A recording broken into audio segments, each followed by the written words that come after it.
નમસ્કાર મિત્રો, જય સ્વામિનારાયણ, જય માતાજી। એસપી રસોઈમાં તમારું સ્વાગત છે।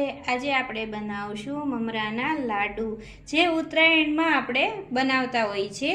આજે આપણે બનાવવાના છીએ મમરાના લાડુ। તો લાડુ બનાવવા માટે મેં 3 વાટકાના માપ પ્રમાણે મમરા લીધા છે। જો આ રીતનું આપણે કોઈ પણ ઘરમાં માપ લઈ લેવાનું। આ માપ પ્રમાણે મેં 3 વાટકા મમરા લીધા છે। જો 3 વાટકા મમરા હોય તો 1 વાટકો આપણે ગોળ લેવાનો છે। આ એનું માપ છે મમરાના લાડુ બનાવવા માટેનું। તો આપણે 1 વાટકો ગોળ લીધો છે, એને આવી રીતે આપણે ઝીણો સમારી લીધો છે અને 2 ચમચી આપણે ઘીનો ઉપયોગ કરવાનો છે। તો આપણે બનાવશું મમરાના લાડુ। આપણે પહેલાં ગોળનો પાયો બનાવી લઈશું। તો આપણે 2 ચમચી અહીંયા ઘીનો ઉપયોગ કર્યો છે આપણે। તો ઘી ગરમ થઈ ગયું એટલે આપણે એમાં ગોળ નાખી દઈશું। જો આવી રીતે આપણે ગોળનો પાયો બનાવવાનો છે। તો ગેસનો ફ્લેમ જે છે આપણે ધીમી રાખી અને આવી રીતે પહેલાં ગોળને ગરમ કરવાનો છે। ધીમે ધીમે એને મિક્સ કરી અને ગોળને આવી રીતે હલાવતા રહીશું આપણે જે લાડુ છે કે તલની ચીકી બનાવતા હોય છે એમાં આપણે ગોળનો પાયો કરવો ખૂબ જરૂરી હોય છે। તો આપણે આ ગોળનો પાયો છે એ આવી રીતે આપણે ગોળને આવી રીતે મિક્સ કરી અને બનાવતા હોઈએ છીએ। તો આ લાડુ જે છે એ એકદમ સરળ બનાવવા સરળતાથી બની જતા હોય છે, એમાં બહુ વાર નથી લાગતી। 7 થી 8 મિનિટમાં જ આપણે બની જશે। જો આવી રીતે આપણે ધીમે ધીમે ગોળને આવી રીતે મિક્સ કરવાનો છે। જો આપણે આ ગોળ જે છે એ ઓગળવા લાગ્યો છે, એમાં બબલ્સ પણ થવા માંડ્યા છે। આવી રીતે આપણે સતત એને ધીમે ધીમે આવી રીતે હલાવી અને આપણે પાયો બનાવવાનો છે। આ પાયો બનાવવો એ એકદમ સરળ છે, ફટાફટ બની જતો હોય છે અને આપણા લાડુ પણ એકદમ ટેસ્ટી બનશે અને પોચા બનશે। તો આપણે આવી રીતે ગોળને મિક્સ કરતા રહેવાનું છે। જો અને આપણે લાડુ બનતા 5 થી 7 મિનિટ થતો હોય છે। તો આપણે આવી રીતે ગોળને મિક્સ કરવાનો છે। જો આપણો ગોળ જે છે એ એકદમ સુગંધ પણ આવવા માંડી છે ગોળ શેકાવાની। જો આ રીતનું આપણે એની અંદર બબલ્સ થાય તો 5 થી 6 મિનિટ આપણે એને આવી રીતે થવા દેવાનું છે। તો આપણે એવી રીતે થવા દઈશું।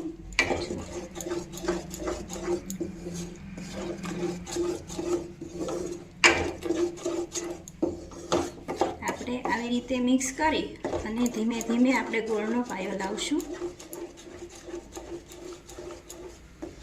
ગેસ આપણે ધીમો જ રહેવા દેવાનો છે એટલે આપણા લાડવા સરસ થાય। આપણો ગોળ પણ છે એ ધીમે ધીમે ચડે આવી રીતે। તો જો મિત્રો, તમને મારી રેસીપી પસંદ આવે તો એસપી રસોઈને સબસ્ક્રાઈબ કરી બેલ આઇકન દબાવવાનું ભૂલતા નહીં, જેથી કરી તમને મારી અવનવી રસોઈ જોવા મળે। તો આપણે જોવાને હજી 5 થી 6 મિનિટ આવી રીતે મિક્સ કરવાનો છે। આપણે ગોળનો જે કલર છે એ બદલાવા માંડ્યો છે, હજી આપણે એને થોડીક વાર મિક્સ કરશું। આવી રીતનો આપણો ગોળ થવા માંડ્યો છે।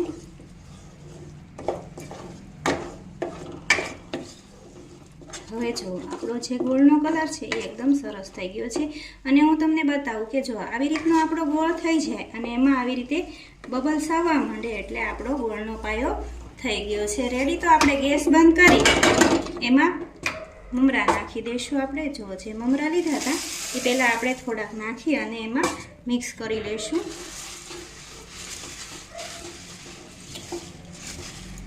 આવી રીતે આપણે એને મિક્સ કરવાના છે ધીમે ધીમે, એટલે આપણે ગોળનો જે પાયો છે એની અંદર આપણા મમરા મિક્સ થઈ જશે। આપણે બીજા મમરા પણ જે રાખ્યા હતા એ નાખી દઈશું। આપણે બધા જ મમરા એમાં મિક્સ કરી દઈશું એવી રીતે અને આપણે ગેસને બંધ કરી દેવાનો છે મમરા નાખતી વખતે।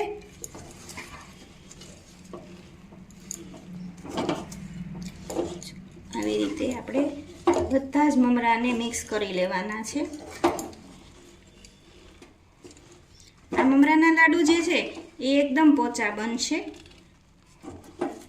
તો આપણો આ જે ગોળ છે એ મમરામાં મિક્સ થઈ ગયો છે, આપણે એને નીચે ઉતારી લઈશું। જો આપણો ગોળ છે એ મિક્સ થઈ ગયો છે.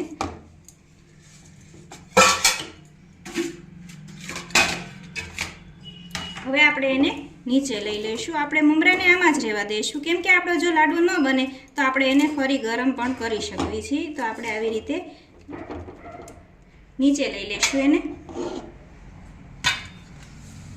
હવે જો આપણે આ જે છે એને સહેજ પાણીવાળો હાથ કરી આવી રીતે અને લાડુ બનાવશું. જો આ સરળતાથી આપણા લાડુ બની જતા હોય છે અને આપણે એને હળવા હાથે જ વાળવાના છે, જેથી કરીને આપણા લાડુ જે છે પોચા બને.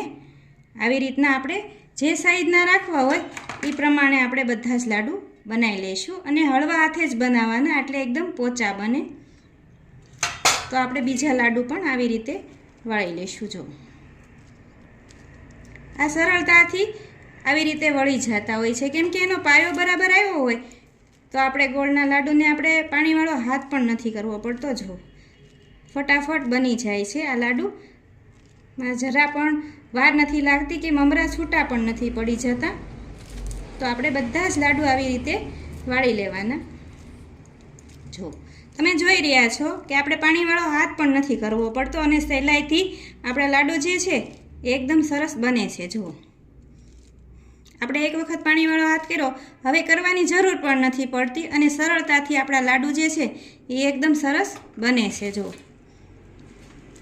આવી રીતે ફરી આપણે લઈ અને આપણે બનાવી લઈશું. જો કેટલા સરસ લાડુ બને છે. તો તમે પણ આવી રીતે બનાવજો અને ગોળનો પાયો આવી રીતે બનાવશો તો તમારા લાડુ પણ એકદમ સરસ અને પોચા બનશે.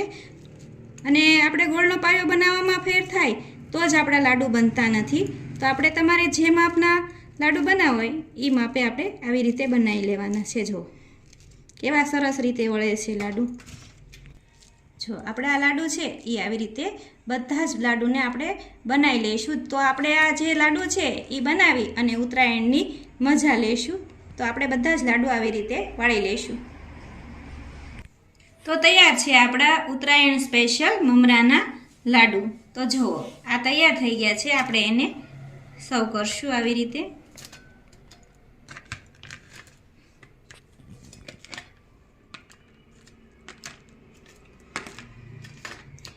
એકદમ પોચા અને ટેસ્ટી એવા આપણા આ મમરાના લાડવા તૈયાર છે. જો તો તમે પણ આવી રીતે બનાવી અને ઉત્તરાયણની મજા લેજો.